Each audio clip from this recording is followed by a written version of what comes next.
How to freeze Snapchat location. Hi everyone, I'm here to assist you today. Without any delay, let's jump right in. First, open Snapchat on your device and make sure you're logged into your account. Then, click on your profile at the top left corner of your screen. After that, you'll find this option. Click on Settings at the top right corner of your screen. In Settings, you'll find these options. Scroll down till you find Location. See My Location and click on it. In here, you'll find Ghost Mode. Simply click on Ghost Mode to turn it on.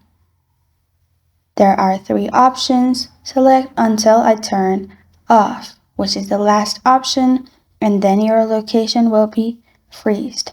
This is how to freeze Snapchat location. Thank you for joining me today. If this video helps you out, please leave a like and subscribe for more. If you have a question or want to suggest a topic, comment below. Thank you for watching.